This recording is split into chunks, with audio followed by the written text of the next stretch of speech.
माननीय सभापति महोदय,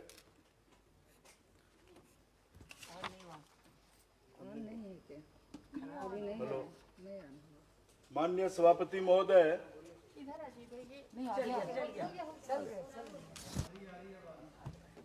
माननीय सभापति महोदय,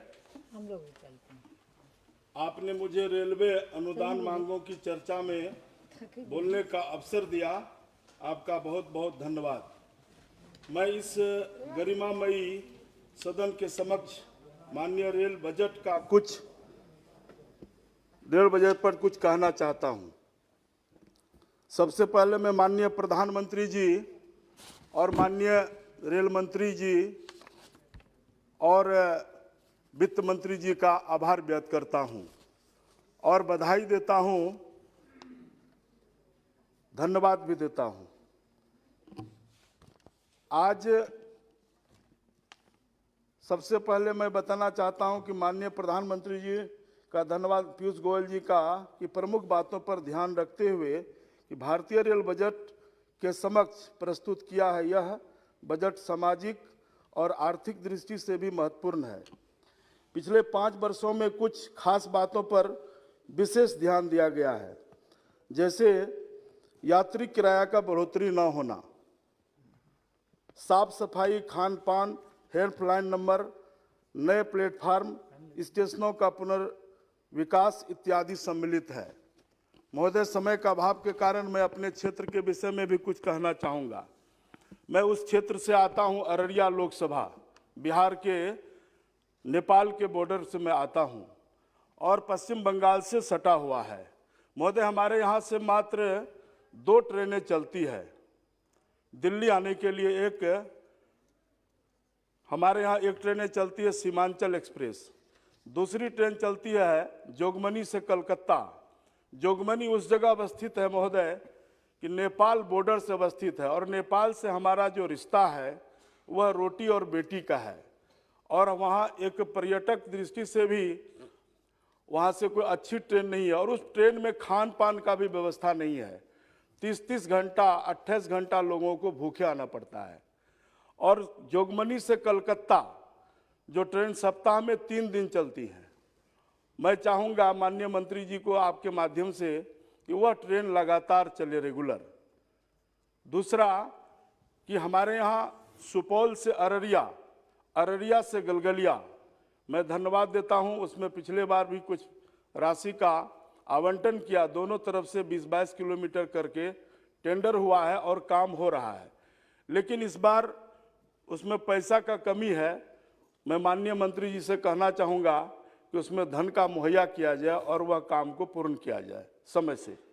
दूसरा, सुपौल से सहरसा से फारबिसगंज 8 साल से छोटी लाइन जो थी वो बड़ी लाइन में परिवर्तन हो रही है। वह काम बहुत धीमी गति से चल रही है। इस बार उसको फाइनल होना था, उसमें भी राशि का कमी है।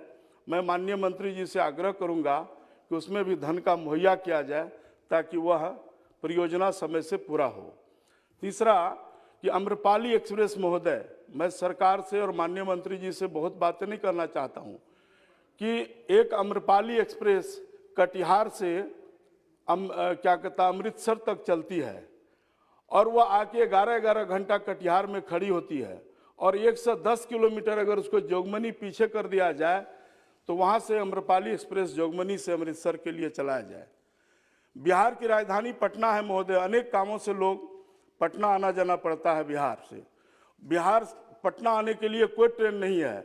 इंटरसिटी सुबह 5 बजे चलती है, अगर उसको 7 बजे पीछे करके 105 किलोमीटर उसको जोगबनी से चलाया जाए तो वहाँ के लोगों के लिए भी आसानी होगी। और दूसरा परियोजना है महोदय कि बनारस भारत का सांस्कृतिक राजधानी है और नेपाल की सीमा से हम आते हैं, अनेक कामों से, अनेक संस्कार के लिए लोग घूमने फिरने के लिए बनारस आते हैं। मैं सीधे मांग करना चाहता हूं कि जोगबनी से बनारस के लिए एक नई ट्रेन चलाई जाए ताकि लोग अनेक अनुष्ठानों के लिए और संस्कारों के लिए घूमने फिरने के लिए वहां आ सके। और एक पुराना हमारे बगल में पूर्णिया जिला पड़ता है महोदय, वहाँ जलालगढ़ से किशनगंज एक रेल लाइन लालू जी जब रेल मंत्री थे तब वह शिलान्यास करके 1 करोड़ रुपया दिया था और वो परियोजना बंद है। मैं चाहूँगा कि वह उस परियोजना को भी लेने का काम करना चाहिए, उसको भी चालू होना चाहिए।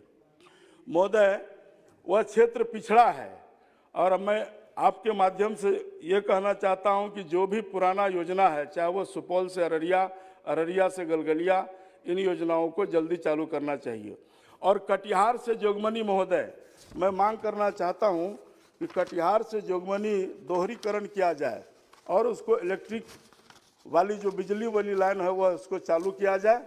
और साथ ही साथ जोगबनी, महोदय, नेपाल के बॉर्डर में है, वहाँ पर मैं मांग करना चाहता हूँ आपके माध्यम से कि विद्युतीकरण करके उसको चालू किया जाए। दूसरा, जलालगढ़, वहाँ पर एक पीट लाइन होता है साफ सफाई का, ताकि ट्रेन वहाँ से घुमाने में आसान हो, वह भी सुविधा किया जाए, ताकि कोई भी ट्रेन चलेगी तो उसको घुमाने फिराने में आसान होगा। जोगबनी या बथना, ये 2 पॉइंट है, ये दोनों पॉइंट में पीट लाइन का व्यवस्था करना चाहिए, साफ सफाई। बहुत बहुत धन्यवाद, बहुत बहुत धन्यवाद।